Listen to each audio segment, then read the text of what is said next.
E aí, galerinha, tudo certo e nada errado? Vamos lá para mais uma videoaula da gente e nós vamos fazer aquela relembração. O que é isso? Vamos relembrar o que a gente já relembrou e vamos ver assuntos novos, beleza? Vamos lá, vem comigo que vai dar certo! Então a gente vai lembrar tudo aquilo que a gente viu, tudo aquilo que a gente já prestou atenção, tudo aquilo que a gente já estudou na última videoaula sobre Grécia que a gente teve. Beleza? Então vamos lá. Primeira parte. Vamos lembrar que o mundo grego ele foi formado por vários povos, várias civilizações que até então eram civilizações tribais, nômades e tudo mais. Beleza? Gravou? E aí a gente também tem que lembrar que o mundo grego é o mundo do pensamento, onde tudo vai ser pensado, as formas de agir, de ética, democracia e outras formas de governo que a gente também vai ver nesses videozinhos que a gente vai assistir daqui a pouco. Beleza? Também nós temos que lembrar que o mundo grego, ele é um mundo também de batalhas, várias batalhas aconteceram nesse momento para poder estamentar o mundo grego, colocar em prática o mundo grego, certo? E aí também, a Grécia, ela não é só ela não está só em um lugar. Nós temos 4 partes da Grécia, certo? Nós temos a Grécia continental, literalmente, aí eu já não preciso nem dizer o que é, né? Ela está no continente, que é a maior parte do mundo grego, beleza? Nós temos a Grécia peninsular, que é justamente a Grécia, as ilhas, certo? A Grécia insular, que é justamente a Grécia litorânea, a Grécia que fica ali pelo litoral, aquela Grécia que nem é ilha e nem é continente, é só aquela região ali onde tudo acontece. Que vai acontecer algumas coisas também, a gente vai ver isso, vai ter um mapinha e vocês vão ver como é que vai acontecer isso, tá? Daqui a pouco eu boto o mapa aqui e aí vocês vão ver cada pedaço grego nesse momento, cada estilozinho da sociedade grega, beleza? E aí nós temos também a dominação dos povos. Quem eram os caras que chegaram na Grécia e disseram, ó, aqui é nós e é nós, tá fechado, só vai ficar nós. Beleza? São 4 principais povos, mas nós temos outras pessoas também que foram lá, fizeram acordos e ficaram. Massa? Vamos lá, quem lembra? Diz aí um. Isso aí! Os eólios.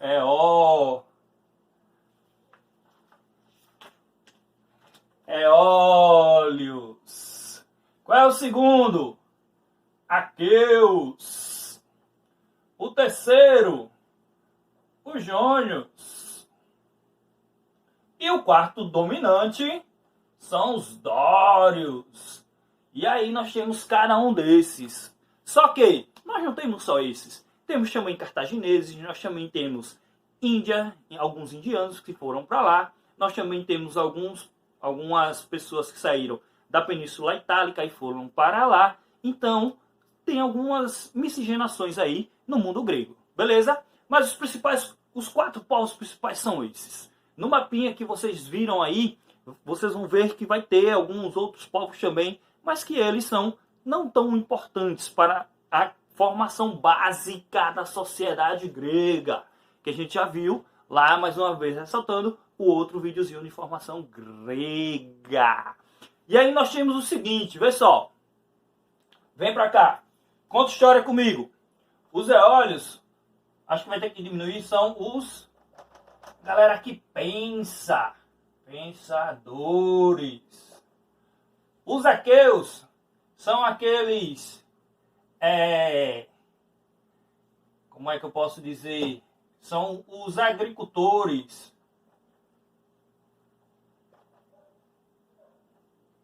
Os jônios é aquele mais ou menos. É que nem macaxeira, nem fede nem cheira. É aquele mais ou menos, assim, ó. Tanto guerreiros, tanto eles são guerreiros, quanto agricultores. Tá faltando um L aqui.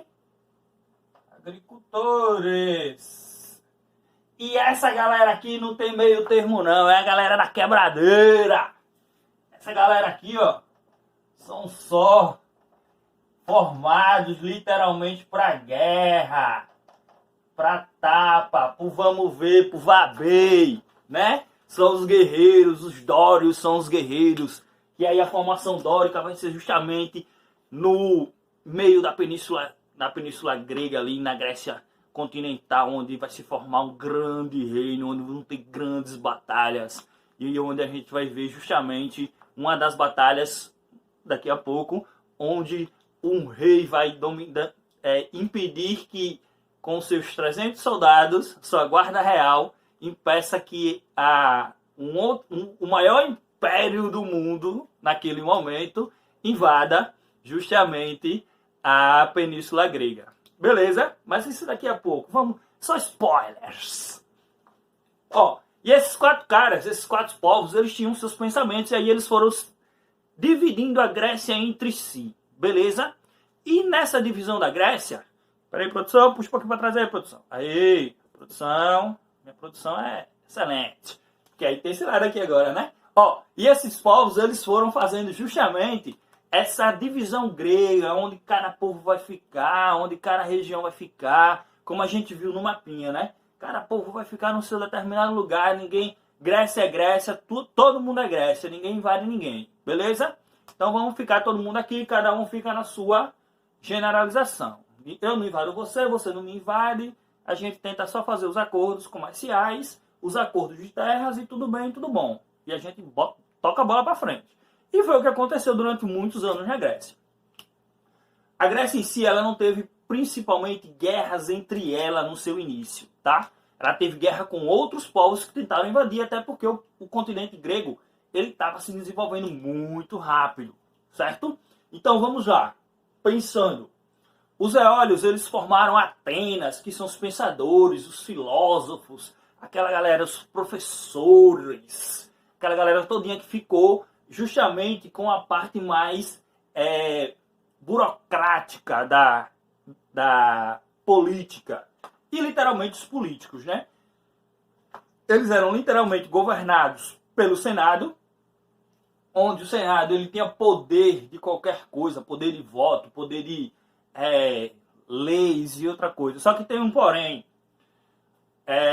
Só podia votar quem fosse grego, filhos de pai e mãe gregos e maior de 18 anos. Isso daqui a pouco a gente vai ver em uma das determinações de organização social. Beleza? E aí, a gente tem, depois da formação dessa galera, essa galera chegando lá no mundo grego, dividindo tudo mais, fazendo todas as suas partes, a gente tem a seguinte hipótese, seguinte conclusão. Todo mundo está ali generalizando, todo mundo está guardando seus povos e tudo mais, todo mundo está propagando tudo aquilo que está dando fruto, fazendo tudo aquilo que está prosperando, indo para frente e tudo mais, beleza? E aí a gente lembra daquela uma grande coisa que aconteceu na Grécia. Tipo, como é que eu vou saber qual é o meu território e qual é o território de fulano? Tá? Lembra lá na última videoaula também a gente teve isso, ó. Deixa eu só tirar a dúvida aqui. Massa. Ó, lembra lá, ó, que 4 genos juntos, eles formavam, né, 4 genos próximos um do outro e tal, tudo aquilo que estava acontecendo, tudo aquilo que estava se formando, os povos evoluindo e tal. Então esses 4 genos, eles se juntavam, né, e era transformada numa fratria. Isso aqui, ó, formava uma fratria.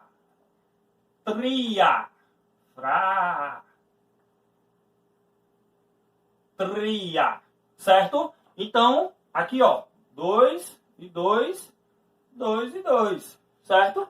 Então, eram 2 fratrias que se formavam nesse momento. E essas fratrias, né, já são as coisas maiorzinhas, que são onde quem manda é o patriarca, e o patriarca que tiver maior poder aquisitivo, verba, grana, que nesse momento não existia, mas que tivesse ouro ou prata destinados para isso, cordões de ouro, cordões de prata, fios de ouro. Tudo isso vai ser literalmente o que vai determinar quem manda na genus, quem manda na fratria, quem manda na tribo e depois quem vai mandar na demos. E depois da demos, quem vai mandar na polis. Mas a gente vai ver isso agora, tá?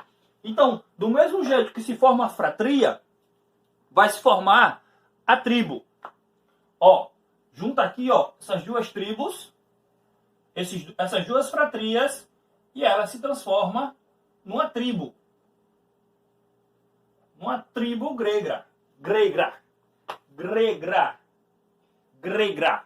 Pronto. E nessa fratria, nessa tribo grega, agora já quem manda é aquele cara que é mais político, mais organizador, aquele cara que também tem um poder aquisitivo mais alto, o poder de ter a fala, o poder de ter o domínio daqueles povos que estão ali, porque até então não é porque se juntou que se... juntou todo mundo é uma coisa só. Não, eles juntaram para ficar um povo forte, para que não fossem invadidos. E aí, mas a divisão ela continua assim: 4 e 4, 4 e 4, 2 e 2 e 2 e 2, certo? Só unir os povos para que tivessem mais poder aquisitivo, mais força de exército, porque até então, daqui a pouco a gente vai ver a pirâmide social, e a gente vai ver que essas pirâmides sociais acontecem justamente por causa disso. Beleza? E aqui, ó, a gente vem, depois dessa junção aqui, ó, a gente forma, literalmente, o demos, ou a demos, certo? O que é a demos?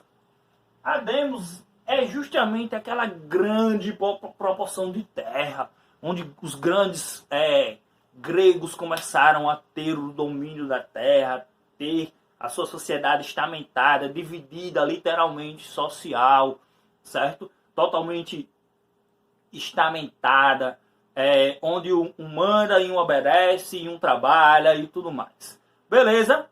Depois dessa demos aqui, nós vamos ter as polis, né? Só vou escrever aqui polis, porque justamente é o que vai determinar a cidade. Todas as cidades agora, toda essa criação aqui, toda essa árvore que eu desenhei, vai fechar justamente nessa galera aqui, ó. Porque o que são as polis? As polis são as cidades-estados gregas. As cidades-estados que determinam agora tudo o que acontece. Isso aí não é assim, bum, bum, bum, bum, bum, bum, bum, de uma hora para outra. É com o passar do tempo, com o passar da organização social, cada um vai se organizando, vai ajeitando um lado, ajeitando do outro, puxando para aqui, puxando para ali. E aí, justamente, acontece essas divisões. Mas são durante anos, séculos, certo? Alguns séculos, meio séculos, um século, aproximadamente aí entre um século e meio, 2, certo? Que nós vamos ter toda essa divisão até a criação da polis. Que a polis é justamente o fechamento do povo grego, onde vai se criar as cidades-estados gregas. Beleza? Então vamos lá. Depois que a gente formou a polis, nós vamos ter justamente as principais polis do mundo grego, né? Quais são as principais polis do mundo grego? Eu sumo e apareço. Olha só, as principais polis do mundo grego são várias, né? Nós não temos só duas, mas contamos mais duas, que é justamente Atenas e Esparta. Mas que hoje, creio eu, que ela não vai entrar no nosso assuntozinho, porque até agora só foi uma revisão. Nós vamos entrar agora, literalmente, na organização política das cidades-estados, das polis e tudo mais, como foi dada as polis, como as polis foram criadas, as estruturas das polis, né? Como todas as cidades-estados, justamente essa polis, ela foi determinante para o mundo grego e para toda a sociedade também do mundo antigo no período clássico. Lembrando que nós temos vários períodos gregos, né? Que eu passei para vocês e vocês devem estar lembrados. Se não estão, vai ter no finalzinho do vídeo uma imagenzinha que vai mostrar todos esses períodos que nós vamos enfrentar. Vamos lá? Vamos dar uma olhada aqui no nosso, dar uma pescada no nosso módulo, ó. É isso aí, ó, que eu estava dizendo. Justamente, ó, o módulo está aqui. O mundo grego, ele começou a se estamentar, certo? O que é estamentização, professor? Professor, o que é estamentização? O que é estamento? Deixa eu botar estamentização, dá para ficar bonito. A palavra bonita. Estamentização. Isso é uma palavra bonita. É a divisão social.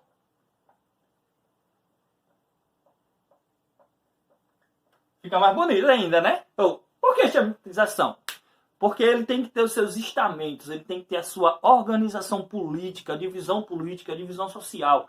O estamento do Estado, né? Cidade, Estado, não é só assim, vamos dividir socialmente. Tá, e as outras coisas, quem vai fazer? Quem vai pra guerra? Se a gente está dividido socialmente só. Se a gente só está na pirâmide social, quem vai trabalhar? Quem vai pagar imposto? Quem não vai pagar imposto? Então não é só uma divisão social. É todo um conjunto de leis e regras, direitos e deveres que nós temos que organizar. Isso é o estamento do povo grego, isso é a estamentização do povo grego. Justamente isso. O que eles vão criar para poder dar esse passo à frente. Mas esse passo à frente para poder organizar a sua sociedade, organizar o seu lugar, organizar cada um no seu canto, cada qual no seu cada qual. Beleza? Então, a primeira pirâmide social é a pirâmide básica. E que vai ser ela para todos, para tudo no mundo grego. Só que aí depois a gente vai ver uma divisãozinha só entre poderes. Mas a pirâmide social que eu vou mostrar para vocês agora, aqui no quadrinho, é a pirâmide social que vai ser o mundo grego, a base da pirâmide social grega. Vem!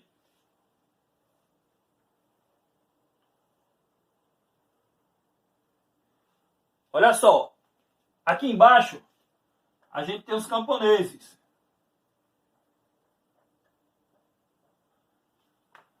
Os camponeses são aquela galera que trabalha, aquela galera que não tem condições de ter suas gênios, que não tem condições de ter seu pedacinho de terra, mas é aquela galera que trabalha e... Deixa eu me corrigir. Volta. É aquela galera que tem um pedaço de terra pequeno e que vende seus produtos, monocultura, cultura de subsistência, onde eles não têm aquele terreno grande, uma polis, ou uma fratria, uma tribo, alguma coisa desse tipo. Mas ele tem o que plantar para a família, e para a família ele também tem o que comer. Só plantar e comer. E se tiver alguma sobra, ele vai até o mercado tentar vender para poder fazer o escambo, né? Porque nessa época nós também só tínhamos o escambo. E era através do escambo que tudo acontecia, que tudo ia se fazendo novo, né? Como eu disse a vocês lá no comecinho, eles tinham também influências de outras civilizações, porque até então o mundo grego ele foi muito influenciado pelas Índias, por ser próximo, pelos berberes da África, povos berberes, que depois eu explico que são os berberes, não são bárbaros, são berberes, são diferentes, são povos diferentes, tá? Pelos bárbaros também, certo? Que estavam ali tentando dominar a guerra, mas sabia que tinha uma grande cidade que estava ali impedindo acontecer tudo, beleza? E aí esses camponeses, eles tinham essa questão, eram pequenos comerciantes também, alguma coisa, bem, só os pequenininhos, só aquela menorzinha. E aqui também nós temos duas situações. Os escravos,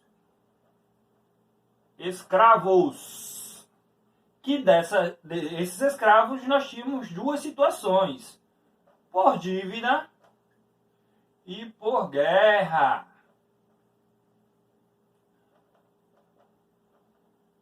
Certo? Eita, faltou o ar aqui.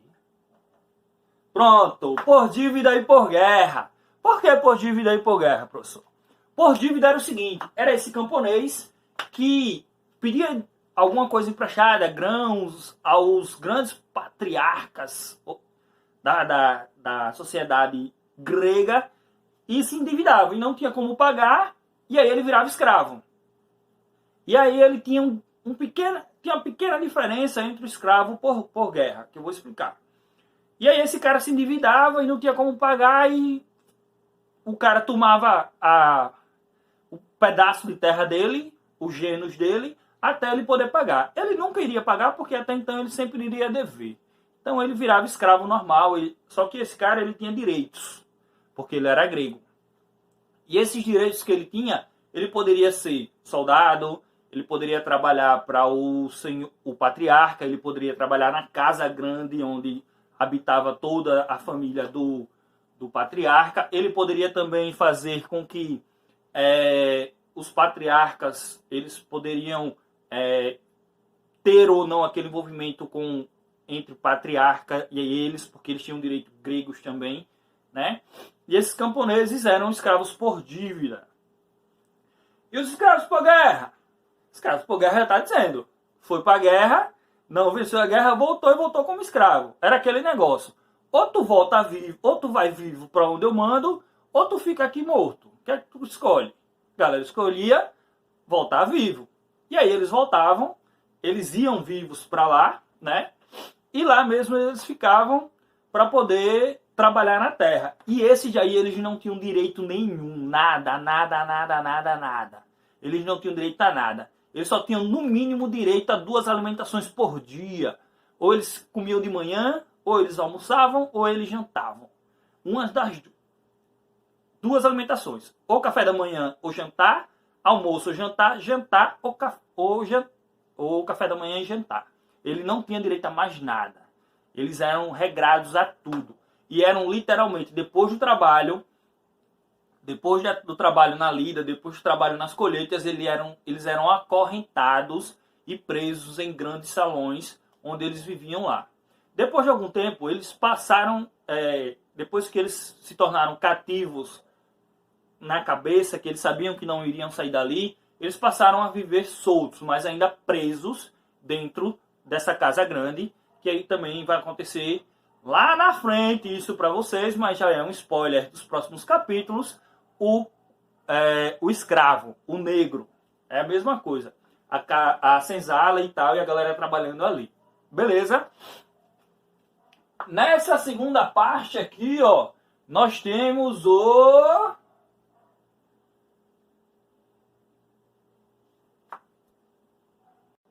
essa segunda parte nós temos os comerciantes.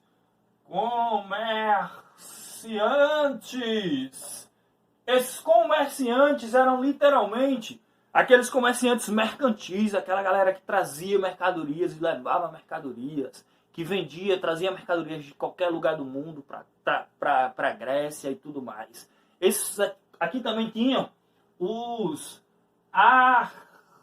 artesãos. Esses artesãos era justamente essa galera que trabalhava com... É artesão. Artesão é artesão. Não tem o que explicar. Ele trabalha com o que a terra dá a ele, com a madeira talhada, com a construir cestos de palha, né? A cabeça tá falhando já. Mas vamos lá, vamos acordar, tá cedo. Ó, e aí, certo? Esses artesãos, pequenos comerciantes, pequenos donos de pequenos bares também e tal, até porque a bebida ela existe desde o início da sociedade até os dias atuais. Beleza? E aqui em cima na pirâmide social tinha uns caras, como eu disse a vocês, ó, são os caras que mandam, aquela galera que tem o bolso cheio, ou então os cofres cheios, são os patriarcas. Toda essa galera patriarcal, todos os caras que mandam na sociedade grega, Todos os caras que estão ali só para organizar a sociedade, certo? Então nós temos essa divisão social, que é a base da divisão, o estamental grego, a divisão social grega. Ela não vai passar disso, certo? Só que daqui a pouco ela vai só mudar um pedaço. Ela vai entrar um aqui, ó. E aqui vai começar a surgir os reis. Mas não vão ser os reis em toda a Grécia. Aí, peraí, deixa eu tirar aqui, né? Que ele não vai estar aqui. Ele não vai estar na pirâmide social. Ele vai estar fora da pirâmide social. Os reis. Porque nem toda a sociedade grega teve reis. Nem toda a sociedade grega teve aquele cara que mandava em tudo. Beleza? Mas eles estavam ali. Por quê? Porque Atenas era democrática. Lembra disso que eu disse lá, ó? Quem mandava em Atenas era o Senado. Não era rei. Era o Senado. Quem manda em Esparta, quando a gente for ver Esparta, vai ser o rei. E aí a gente vai ter o rei na pirâmide social. Mas a pirâmide social grega, a base, é justamente essa. De cima para baixo, são os patriarcas, comerciantes e artesãos, camponeses e escravos, por dívida ou por guerra. Beleza? E aí a gente vai entrar numa parte bem massa agora, também dessa estamentização. Só que agora eu vou tirar a divisão social, certo? E a gente vai entrar nessa parte também do povo grego na seguinte forma. Nas formas governamentais. Produção, puxa. Cá, dá um zoom. Aí, só não pode sumir estamentização. Aí, produção. Aí, valeu, produção. Ó. Agora vai ser as formas de governo. Formas de governo. Formas de governo. Nós temos 5 formas de governo. Beleza? Vamos lá para a primeira? Chega! A primeira é a que vai mais existir no mundo antigo e ainda algumas no mundo atual. A monarquia, onde só um rei manda, onde ele governa o Estado, onde ele manda em todos os lugares. Beleza? Onde ele faz com que todos obedeçam a ele. Como eu disse aqui, ele está fora da pirâmide social. Massa? Segundo ponto, segunda forma de governo vai ser justamente a oligarquia.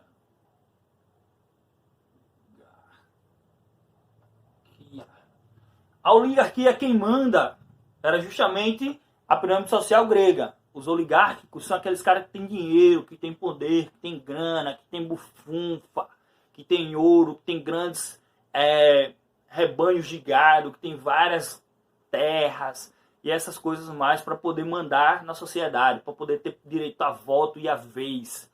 Beleza? Nós temos uma coisa chamada, que não existe, mas o povo pensa que existe, é a democracia. Democracia. Por que o povo pensa que existe?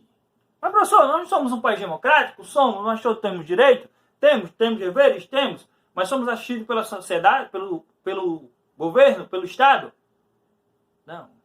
A democracia, ela diz que todo cidadão tem que ser assistido pelo Estado da forma em igualdade. Certo? Se eu precisar de alguma coisa, o Estado tem que me ajudar.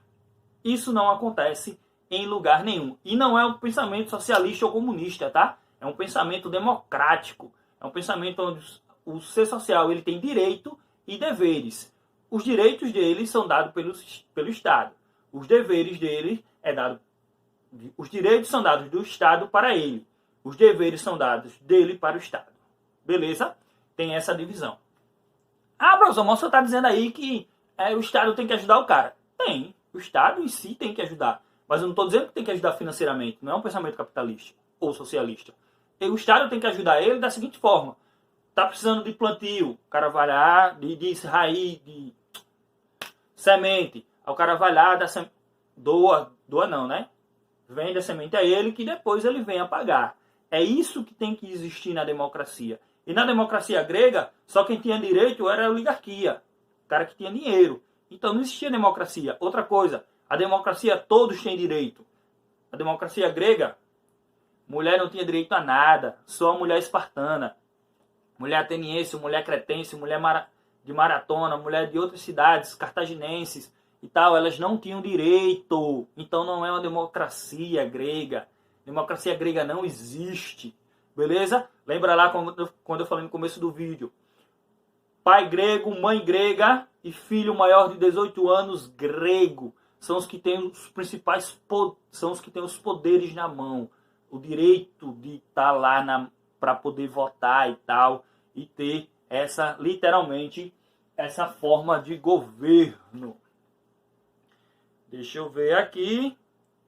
Faltam duas, né? Vamos lá para as duas.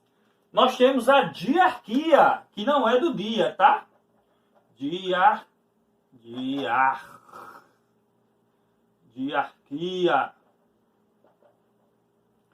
O que é a diarquia? É junto, tá? Vou juntar aqui. Diarquia. Pronto. A diarquia. O que é a diarquia? São 2 reis. Como assim 2 reis, professor? E pode ter 2 reis? Pode ter 2 reis. Não, não pode. Pode. Tem aí. Tem no módulo. Procurem o que é diarquia. Diarquia é o seguinte, galerinha. Para depois vocês verem. Diarquia é onde 2 reis mandam. Só que nós temos 2 reis diferentes. Ah, não. É um rei que manda numa parte da cidade e o rei que manda na outra. Não. É um rei político. Certo? Político de que seguinte forma? Um rei militar. Um rei que determinava as guerras, onde eles iriam invadir. O rei que guardava a cidade. O rei que dizia o que era certo e o que era errado para cada cidade. Um rei que dizia assim, ó, vamos ficar aqui, a gente vai invadir tal cidade, de tal forma. E se eles fossem atacados, esse rei também tinha que ter estratégias para defender a sua cidade. Defender tudo aquilo que ele, literalmente, ele fazia, defender o seu estado. Né? Isso acontece muito. E essa diarquia é literalmente em Esparta. Tá? Eles vão acontecer muito em Esparta, essa diarquia aí, onde o povo ele vai ter direito de vez e de voz. Todo espartano é espartano, principalmente as mulheres vão ter direito em Esparta, mas isso é uma coisa mais para frente, porque ela pode gerar guerreiros para a sociedade. Massa? E a última forma de governo é a tirania. Pessoal, o que é uma tirania? É um rei tirano, um cara que manda. E se ninguém obedecer, ele manda matar. Acabou. E vai existir no mundo grego? Vai sim. As formas de governo vai existir no mundo medieval? Vai. No mundo moderno? Vai. E no mundo contemporâneo? O que é que a gente vive hoje, desde 1800? Na verdade, desde a queda da Bastilha lá com Napoleão, desde o século XVIII. Vai existir reis tiranos? Sim, nós temos alguns tiranos no poder, até hoje. Né? Então a tirania ela vem da antiguidade até os dias atuais, em uma linha cronológica, literalmente, beleza? Nós temos aí países ainda que tem governadores que não querem sair do poder, imperadores que estão no poder há muitos anos, a lei da hereditariedade que também gera muitos poderes para esses governantes, né? Estão aí mudando de geração em geração, de pai para filho, e aí eles continuam fazendo isso até os dias atuais. Só que, tipo, tem um pai que ele pode ser mais ou menos bom, e tem um filho que pode ser carrasco até o talo, e querer matar todo mundo, e querer arregaçar o mundo que ele vive. Se não foi do gosto dele, isso aqui é azul, eu disser que é azul, mas ele disser que é preto, ele manda me matar. E se eu não disser que é preto, eu morro. Mas é azul. Tenho que morrer com a convicção que é preto. Que é preto. Mas se ele quiser que seja azul, tem que ser azul. Ou ao contrário, né? Eu perdi agora o raciocínio que eu estava dizendo. Mas é preto. Pronto. É preto. É preto. Para aquele rei é preto. Então eu tinha que dizer que era preto, senão eu ia para a degola, né? Eu ia ser enforcado, ia ser torturado, esquartejado, pedacinho por pedacinho e tudo mais. Então existiam reis assim, tá? E o último ponto, e mais interessante, que nós vamos ver no mundo grego e na Beto aula de hoje, na Tio aula de hoje, que é justamente a estamentização religiosa. Agora eu vou usar o lápis azul, tá? Daqui a pouco eu uso o lápis azul também, pra gente não ficar só com ele na mão. Religiosa. A religião grega era literalmente uma religião politeísta. A gente corta aqui, ó. Certo? A única vez que eu usei o lápis, ele ficou com medo. Nem dá pra ver, né, velho? Então vamos lá. Fazer de preto mesmo. Deixa eu apagar aqui pra fazer de preto. É uma religião totalmente politeísta. A sociedade grega. A sociedade grega é politeísta. Professor, o que é politeísta? E por que o senhor está separando o poli de teísta? Vamos lá. Poli, o que é poli? Poli são vários. Vários. E teísta, deuses, ou Deus. Deuses. Não, Deus, né? Na verdade são deuses. Então são vários deuses. Com vários deuses, né? Então é uma sociedade com vários deuses que está aí literalmente dominando essa parte e esse poder na religião grega. E esse poder na religião grega era muito importante. Por quê? Porque dependendo da região que você tivesse, tinha um deus próprio para dominar aquela sua região. Tinha um deus próprio para fazer aquelas devoções. E aí nós temos 3 deuses de maior impacto, de maior expressão, que são os deuses que formam o mundo para os gregos. São os deuses que elaboram o mundo, que dão ao mundo tudo o que eles têm. Que é o deus maior deles, Zeus, que é o deus supremo, mas eu não vou escrever. É Poseidon e Hades. Esses são os principais deuses gregos. Esse aqui, que governa o Olimpo, governa os mares e governa o submundo. Não existia inferno ainda, tá? Era submundo. Professor, qual é a diferença do submundo para o inferno? Nenhuma. Ninguém acreditava que tinha inferno, então só tinha um submundo. Até então ninguém acreditava nessa questão de subir ou descer, né? Dependendo do que... aí a gente pega uma parte da mitologia egípcia. O que você fizesse de bom ou de ruim. Quem era o neutrão aqui da parada? Poseidon, porque ele só dominava os mares. Ele não queria levar ninguém nem para o céu, nem para o submundo. Ele dominava os mares. Então ele não tinha o que dizer aqui, né, nessa guerra aí entre Zeus e Hades. Beleza? Por que Hades ficou com o submundo? Porque ele tentou dar um golpe, e aí Zeus se juntou com Poseidon e mandou ele para o submundo. Entre guerra de irmãos. Aí ele foi para o submundo e dominou o submundo. Dominou não, né? Ficou lá no submundo, foi o que restou para ele. Zeus dominou o Olimpo, onde era a terra dos deuses, a terra mais florida, com mais árvores e com mais coisas e tal. E Poseidon dominava os mares, mesmo do Olimpo, que ele não descia nos mares, né? Mas ele, quando queria o povo, né? Conta que quando tinha uma revolução lá, um maremoto e tal, era obra de Poseidon, porque ele estava irritado, eles faziam oferendas, eles faziam sacrifícios para os deuses e tal. Quando morria muita gente em alguma sociedade por alguma doença, eles não sabiam o que era, eles faziam oferendas a Hades para que pudesse acabar aquela praga, aquela doença, e na verdade era uma cura qualquer, né? Porque mais naquele tempo, nesse tempo aqui que nós temos hoje, e nessa sociedade, as oferendas e os sacrifícios eram normais. E Zeus aí, quando dava os trovão, o céu tava bonito, o Zeus que mandou, quando tava chovendo, dando trovão, o Zeus tava com raiva, e aí era o lava-fé, né? Todo mundo dizia que o mundo ia acabar. Imagine que uns 3 meses atrás, aqueles trovão que deram aqui, se fosse no mundo antigo, pronto, acabava tudo. O povo dizia que Zeus estava revoltado e ia descer na terra. Mas isso daí é verdade. Ó, e aí nós temos também outros deuses. Ah, só tem esses deuses, só tem esses 3 deuses? Não, nós temos outros. Temos Apolo, temos Dionísio, temos outros deuses que vocês vão encontrar depois.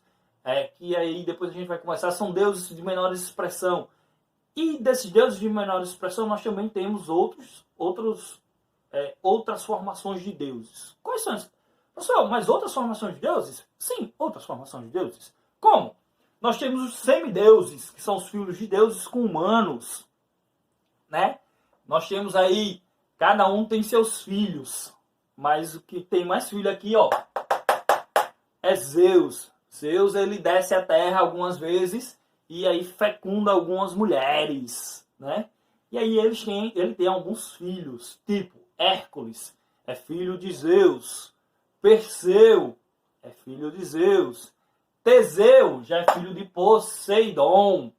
Não há registros ou não há nenhum, assim, que eu saiba, né? Eu, mero professor daqui, saiba algum filho de Hades. Mas nós temos um monstro que foi Hades que criou através da raiva dele. Que a gente vai comentar dos monstros daqui a pouquinho, tá? Que vão ser criados também por causa desses deuses. No módulo de vocês tem uma tabelinha explicando tudo isso. E depois eu coloco no final do vídeo também como as outras coisas que eu já prometi. A divisão do povo grego e tal, já prometi 2 coisas. Produção! Caiu aqui a câmera.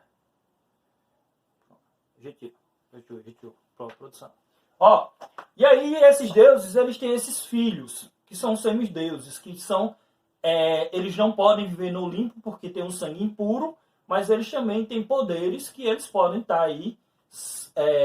Hércules faz 12 trabalhos. Ele mata um leão gigante que existia para a sociedade. Lembrando que tudo isso é mitologia, tá, pessoal? Uma coisa que pode ou não ter existido.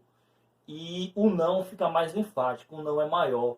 Porque no pensamento da galera, a religião, eles têm que crer em alguma coisa para poder viver em frente. Vocês vão ver no século XVIII, um cara que ele vai dizer que a religião é o ópio do povo. O ópio é uma droga. Infelizmente, para a sociedade, todos os povos eles têm que crer em algo maior, algo superior, algo supremo, para que eles possam colocar essas coisas em prática. Beleza? A sua vida, tocar em frente a sua vida. E desses aí eu citei 3, né? Hércules, Teseu e Perseu. E aí nós também temos as questões dos monstros que vieram depois. Ah, tá, o filho de Hades, quem é? O filho de Hades é o Kraken, tá? Para quem for procurar o Kraken, ele literalmente é um polvo gigante que surgiu da ira de Hades contra seu irmão Zeus e seu irmão Poseidon.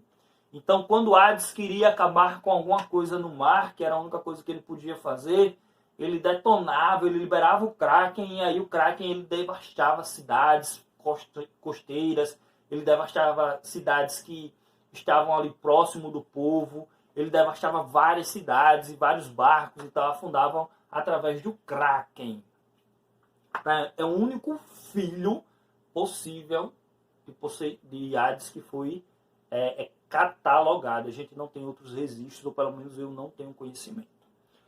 E aí ele entra não como filho, mas como monstro.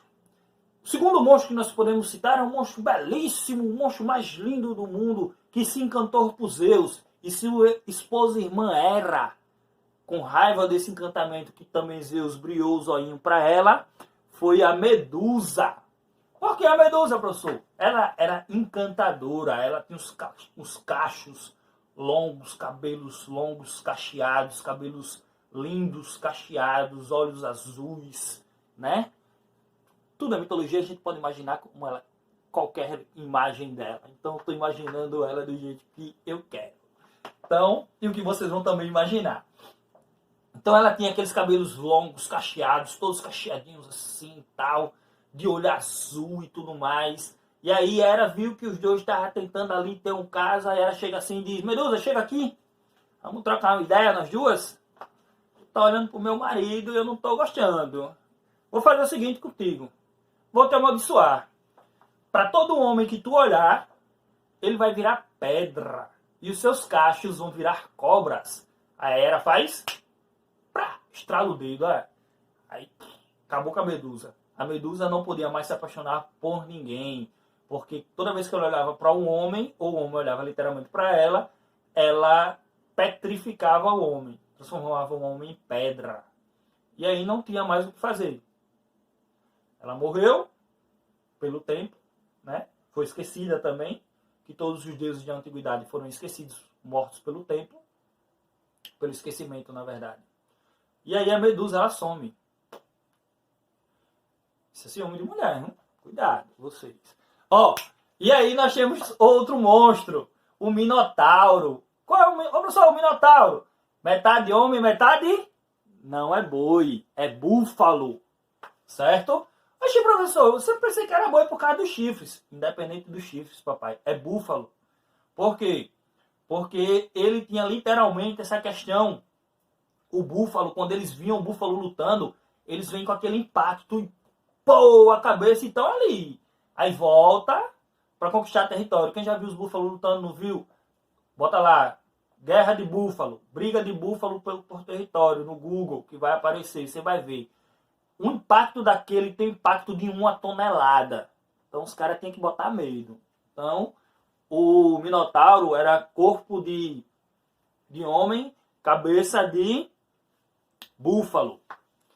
Um segundo monstro que aparece para nós é o centauro, que é justamente o que tem o corpo de cavalo, as pernas de cavalo, na verdade, né? Metade do corpo, na verdade. Ele tem metade do corpo humano, da cintura para cima ele é humano, da cintura para baixo ele é cavalo.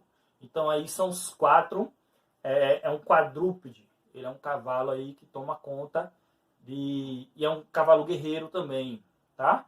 Então temos essas questões também, dessa parte mitológica dos povos gregos, né? Monstros gregos, deixa eu ver se eu lembro de mais algum, são 3, existem mais 4 que eu falei do Kraken, Kraken, Medusa, Centauro, Minotauro, acho que povos gregos só tem isso como os monstros, ou eu posso lembrar de algum e na próxima aula eu trazer para vocês. Beleza, galerinha? Então todas essas questões de religião grega se resumem nisso aqui. Massa, em tudo isso que eu falei, tem no módulo de vocês lá uma tabelinha com todos os deuses e tudo mais, certo? O tio Egg vai ficando por aqui. Na próxima aula a gente detona mais um pouco sobre Grécia, fala também das divisões sociais e onde cada povo de maior impacto ficou. Como o povo grego, justamente ele ficou ali, como cada cidade-estado foi situada nos seus lugares. Porque Atenas ficou ali, porque Esparta ficou ali, porque as sociedades foram se espalhando por toda a península grega, por todo o continente grego e tudo mais, certo? Estrutura grega é mais ou menos isso que a gente vem falando aí há mais ou menos quase esse tempo que nós estamos no ar, certo? Eu vou ficando por aqui. Um beijo do gordo e até a próxima aula. Tchau!